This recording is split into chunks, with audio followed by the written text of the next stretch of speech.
नमस्कार, मैं doctor Surendra Singh, assistant professor, BSR government arts college Alwar, political science department. मैं आज पेपर फर्स्ट के राजनीति विज्ञान के फर्स्ट पेपर राजनीति विज्ञान के मूल आधार बुक के चौथे अध्याय उत्तर व्यवहारवाद में से उत्तर व्यवहारवाद के मूल लक्षण या मान्यताओं के बारे में अध्ययन करवाऊंगा। उत्तर व्यवहारवाद के आधारभूत लक्षण, साइलेंट फीचर्स। डेविड स्टर्न ने उत्तर व्यवहारवाद के दो प्रमुख लक्षण बताए: शोध की सार्थकता या प्रासंगिकता और क्रियानिष्ठता या कर्म। डेविड स्टर्न ने उत्तर व्यवहारवाद की 7 मान्यताएं या विशेषताओं का उल्लेख इस प्रकार किया जिन्हें हम प्रासंगिकता के सिद्धांत कहकर पुकारते हैं।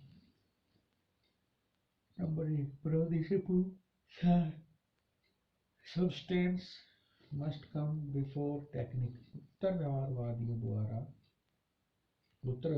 का कहना है कि व्यवहारवादी तकनीक को तथ्यों के ऊपर प्रधानता देते हैं, तथ्यों यानी सार तत्वों के ऊपर। उत्तर व्यवहारवादी यह मानते हैं कि प्राय तथ्य और तकनीक दोनों का साथ साथ उचित प्रयोग किया जाना चाहिए और ऐसा संभव भी है। तथ्यों को बलि चढ़ाकर व्यवहारवादी प्राय तकनीक के पीछे भागते रहे हैं, जबकि उत्तर व्यवहारवादी कहते हैं कि अनुसंधान के लिए परिष्कृत उपकरणों का विकास करना उपयोगी है, परंतु उससे भी अधिक महत्वपूर्ण बात वह उद्देश्य है जिसके लिए इन उपकरणों को प्रयोग में लाया जा रहा है। उत्तर व्यवहारवादियों के अभिमत में व्यवहारवादियों को चाहिए कि महत्वपूर्ण समसामयिक सामाजिक समस्याओं के साथ प्रयोजनात्मक रूप से अपने शोध कार्य की प्रासंगिकता स्थापित करें। यदि यह कहने के मार्ग में उनकी शोध तकनीक या पैरामिड बाधक है तो भले ही तकनीक छोड़ दें, पर प्रासंगिकता न छोड़ें। व्यवहारवादियों का नारा था, अस्पष्ट होना जितना बुरा था, गलत होना उतना बुरा नहीं। It was better to be wrong than bad. उत्तर व्यवहारवादियों ने एक विपरीत नारा दिया कि अप्रासंगिक सुनिश्चितता से अस्पष्ट होना कम बुरा था। It was better to be vague than non-relevant ellipses. Number 2, सामाजिक परिवर्तन पर बल। व्यवहारवाद में मामूली परिवर्तनों से संबंधित रूढ़िवादी विचारधारा छुपी हुई है। उत्तर व्यवहारवाद व्यापक मूल्यों के संदर्भ में परिवर्तन का समर्थन करता है।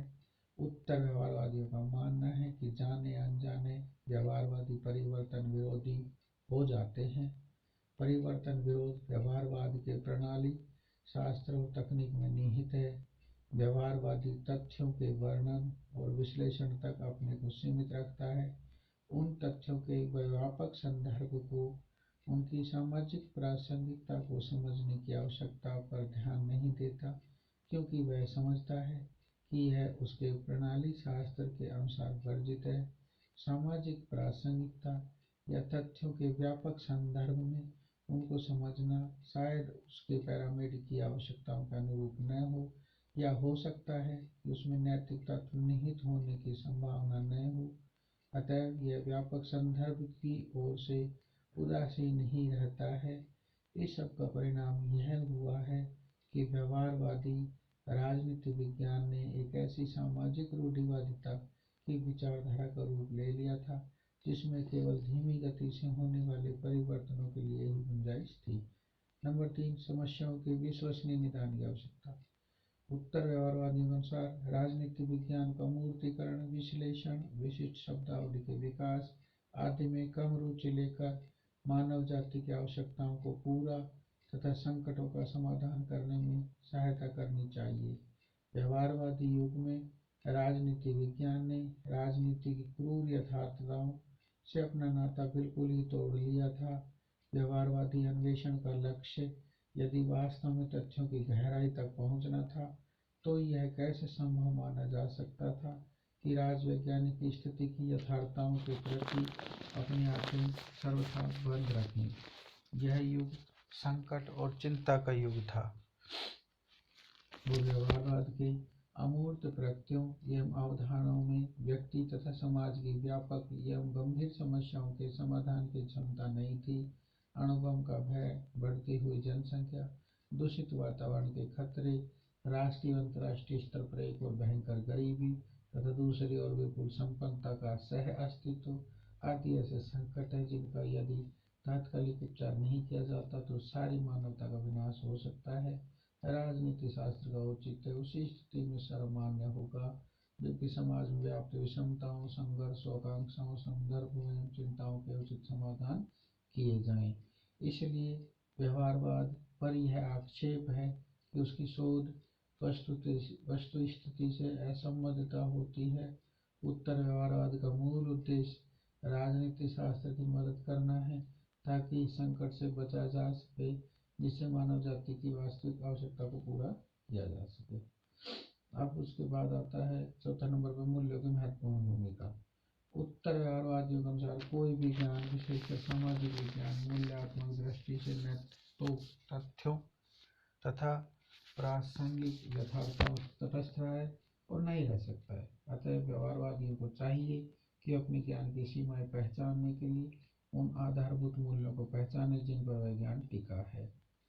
व्यवहारवादियों ने मूल्यों के महत्व को सर्वथा स्वीकार न करते हुए भी विज्ञानवाद और मूल्य निरपेक्ष दृष्टिकोण पर इतना जोर दिया था कि व्यावहारिक दृष्टि से मूल्यों को सर्वथा उपेक्षणीय मान लिया गया था। इस स्थिति ने राजनीति विज्ञान को नीरस तथा प्रयोजनहीन बना दिया।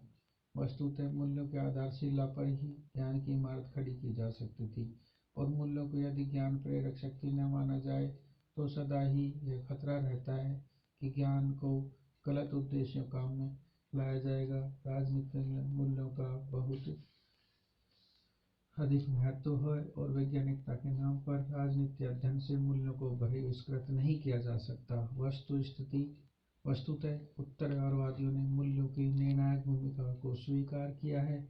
वे इस बात पर बल देते हैं कि यदि ज्ञान को सही प्रयोजनों के लिए प्रयोग में लाना है तो मूल्यों को उनकी केंद्रीय स्थिति प्रदान करनी होगी। पांचवा है बुद्धिजीवी भूमिका।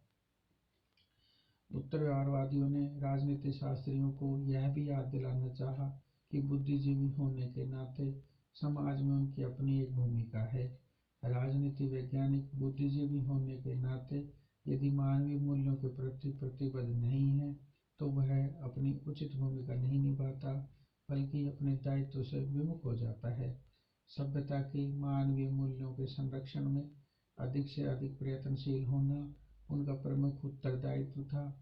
वस्तुनिष्ठ होने के नाते और ऐसे अनुसंधानों के नाम पर जिनमें बहुत अधिक समय खर्च होता है, राजनीति वैज्ञानिक यदि अपने को सामाजिक समस्याओं से अलग रखेंगे तो केवल ऐसे तकनीकविद और यंत्रवादी बनकर रह जाएंगे जो समाज के साथ खिलवाड़ में लगे हुए हैं। कर्मनिष्ठ विज्ञान 6 नंबर। उत्तर व्यवहारवादी कर्मनिष्ठता पर बल देते हैं और उनका कथन है कि राजनीतिक विषयों के अध्ययनकर्ता को समाज को के पुनर्निर्माण कार्य में रत होना चाहिए। उनका मत है कि ज्ञान व्यवहारिक रूप से सार्थक होना चाहिए।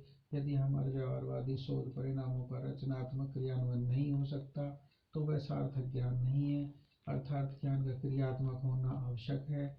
डेविड स्टर्न के शब्दों में जानने का अर्थ है कार्य करने का उत्तरदायित्व अपने हाथों में लेना और कार्यरत होने का अर्थ है समाज के पुनर्निर्माण में अपने को लगा देना।